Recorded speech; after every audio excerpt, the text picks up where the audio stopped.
Assalamualaikum warahmatullahi wabarakatuh. Sebenarnya tuh ada pikiran dari aku untuk ngebahas topik ini karena menurut aku ini memalukan untuk diriku sendiri. Yang pergi ke channel ini, maksudnya yang pergi ke video ini pasti udah tahu kan baby blues itu apa. Dimana kita tuh ngerasa aneh, ngerasa males sama diri kita sendiri, ngerasa aneh, ngerasa males sama lingkungan, sama orang-orang di sekitar juga. Itu yang dirasain setelah melahirkan gitu, entah itu melahirkan normal ataupun sesar. Sebelum aku nikah, aku udah tahu istilah baby blues itu apa gitu. Dan dulu aku sempat mikir kayak rasanya tuh masa sih orang tuh bisa baby blues, bukannya orang baru lahiran seneng gitu, ada bayi yang lucu, maksudnya bisa jadi seorang ibu dan lain-lainnya, udah pasti itu momen-momen yang membahagiakan. Masa sih ada orang yang bisa baby blues? Apa emang dia nggak niat punya anak? Amit-amit banget ya, di luar nikah mungkin jadi dia baby blues, aku pikirnya gitu. Atau nggak direncanakan punya anak, atau emang belum siap nikah, atau emang belum siap punya anak dan sebagainya. Aku mikirnya udah kayak intinya tuh masa sih bakal ada yang baby blues gitu. Setelah aku hamil, aku sama sekali nggak kepikiran masalah baby blues karena memang dari sebelum aku hamil, aku itu pola tidur aku tuh emang acak gitu, emang berantakan. Aku sering banget insomnia, bisa sampai 3 hari gitu nggak tidur.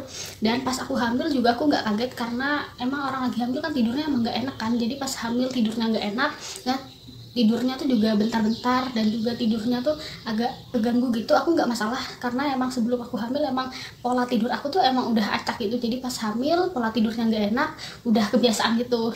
Nanti kalau misalkan aku lahiran gitu pasti udah terbiasa deh, intinya tuh udah terbiasa bakal begadang, melakukan hal rutinitas ngurus bayi. Aku tuh bakal kebiasaan, pikir aku tuh gitu awalnya. Tapi ternyata begitu anak aku lahir pertama, masih masih banyak tamu gitu yang datang, masih banyak saudara-saudara yang support, udah enjoy aja ya. Tengah malam bangun ngasih, dan juga siangnya juga bangun masih banyak tamu, jadi masih enak, masih bisa gitu. Masuk di minggu kedua mulailah datang pikiran yang dulu sempat aku pikir aku bakal terbiasa dengan gak tidur, itu sama sekali terpatahkan karena masuk di minggu kedua ada di jam-jam tertentu yang aku tuh ngerasa butuh banget tidur. Dan kalau misalkan aku nggak tidur di waktu itu, kayaknya tuh bakal bikin mood seharian tuh bakal enak banget gitu. Di 2 minggu awal itu ASI aku masih nggak gitu lancar, masih nggak gitu banyak seperti saat ini. Jadi dimana bayi aku cowok kan, nah kata orang-orang kalau misalkan bayi cowok tuh emang lebih banyak gitu minumnya. Dan juga ASIku belum lancar, dan si Dede tuh sering banget bangun karena ASIku nggak lancar. Jadi tuh minum ASInya tuh lama banget, itu nguras tenaga banget. Suatu hari waktu itu aku udah capek banget, udah ngantuk banget, Dedeknya nangis banget ngejer gitu, dan si ASI aku gak keluar. Dan waktu itu posisi aku, keadaan aku tuh lagi ngantuk banget, pokoknya tuh moodnya tuh lagi gak baik banget. Akhirnya di itu titik dimana aku ngerasa kayak aku sempet malingin wajah itu ke bayi aku, dan aku langsung nyerahin bayi aku tuh langsung ke mamaku, dan aku langsung nyodorin formula gitu, saking aku ngerasa sebel gitu kan ya sama diri aku sendiri. Dan kayak kasihan juga ngeliat bayinya tuh udah kayak merah kayak piting rebus gitu karena ASI aku nggak keluar, dan dia juga udah haus banget. Akhirnya aku pergi ke kamar, dan di detik itu aku mulai sering banget nangis. Sampai bayi aku usia 3 minggu, alhamdulillah baby blues aku tuh udah bisa aku tanganin gitu. Kalau ada yang tanya ke aku apa penyebab aku baby blues, yang pertama yang paling banget aku rasain itu adalah aku LDRan sama suami, dimana jam kerja suami aku itu 6 hari kerja dan 1 hari libur. Jadi kayak ngerasa di saat-saat seperti ini butuh banget suami aku. Walaupun dia pulang nggak bantuin jagain Dede, tapi dengan aku ngeliat dia, dengan aku ngobrol sama si suami aku itu ngebuat hati aku tuh lebih tenang gitu. Karena dia tuh ada di dekat aku, tapi karena LDR dan juga komunikasi juga nggak bisa full 24 jam karena kerjaan dia emang nggak mengharuskan dia selalu buka HP kan. Jadi itu yang paling kerasa banget. Dan yang kedua ya karena ASI aku itu nggak lancar, dan jadi kayak beban banget gitu. Alasan yang ketiga ialah karena itu aku sok ide banget, sok tahu banget dengan insomnia. Aku ngerasa aku bakal bisa begadang gitu, dan ternyata itu sama sekali nggak bisa. Setelah punya anak aku ngerasa aku harus banget tidur gitu. Jadi ada di jam-jam tertentu aku tuh harus banget tidur. Kalau aku nggak tidur itu bener-bener bikin tensi naik gitu kalau misalkan aku nggak tidur. Jadi itu sih, waktu tidurnya tuh jadi berkurang gitu. Dan juga dari dulu sih ya, dari dulu itu karena aku penginsomnia parah, jadi aku tuh butuh waktu, butuh suasana, dan butuh keadaan yang bener-bener tenang banget biar aku tuh tidur. Sedangkan di saat aku punya bayi bisa milih-milih suasana, gak bisa milih-milih waktu buat tidur.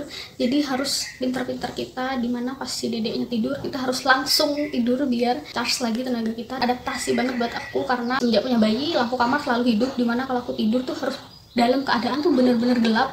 Walaupun siang sekalipun itu harus gelap dan harus adem gitu suasananya. Dan di saat punya bayi lampu selalu terang, dan itu bikin aku tuh agak susah gitu buat tidur. Tapi harus gimana caranya, aku harus cepat tidur kalau si bayi tidur. Jadi teman-teman pasti tahu lah ya, di mana-mana nenek kakek tuh pasti lebih bawel daripada orang tuanya.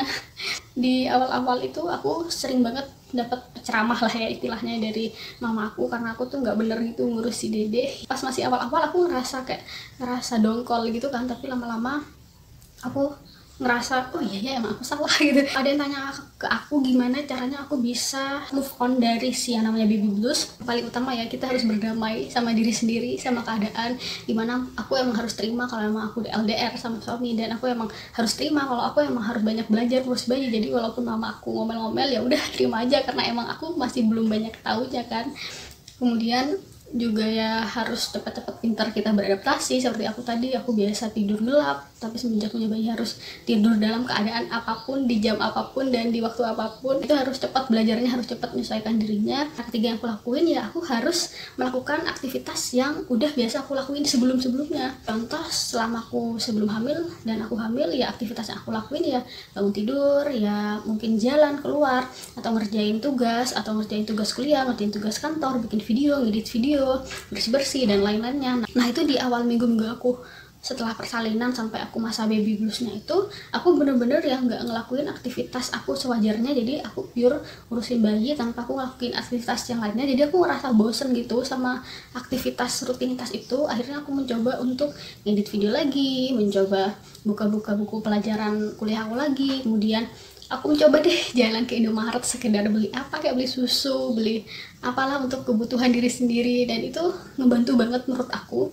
Jadi sebisa mungkin kita lakuin aktivitas yang emang udah biasa kita lakuin sebelumnya, supaya kita tuh nggak bosen sama rutinitas kita cuman ngurus bayi doang gitu. Sama aku baby blues tuh kayak ngerasa badan tuh kayak lemas banget, kayak gak berenergi banget, dimana setiap saat tuh aku bisa nangis tanpa sebab, dan juga pokoknya tuh bener-bener gak berenergi dan berasa sebel banget gitu sama semua orang, dan berasa sensi. Masa-masa aku baby blues, di rumah aku tuh lagi ada persiapan untuk adik aku nikah, jadi baby blues aku tuh kayak berasa teralihkan gitu sama hal-hal lain. Nah itu juga penting, teman-teman juga bisa mengalihkan perasaan baby blues teman-teman tuh sama hal lain. Teman-teman bisa komen aja di bawah gimana sih cara kalian yang bener-bener tanpa bantuan orang lain tuh bisa mengatasi baby blues, atau bahkan teman-teman gak ngalamin baby blues. Terusan itu adalah cerita pengalaman baby blues aku, dan juga gimana cara versi aku. Kemudian yang gak kalah penting ialah butuh banget yang namanya teman curhat, cerita ke suami kenapa aktivitas hari ini tuh ngapain aja, udah laporan lah hari ini sudah nangis berapa kali. Para ibu-ibu baby blues ini yang dibutuhkan teman curhat. Nah udah pasti teman-teman pasti udah bisa lah ya curhat sama suami kalau misalkan teman-teman punya sahabat. Jadi segitu video aku, semoga video ini bermanfaat buat teman-teman, dan ya terima kasih sudah nonton video aku sampai akhir. Jangan lupa untuk like, comment, dan subscribe channel ini. Assalamualaikum warahmatullahi wabarakatuh.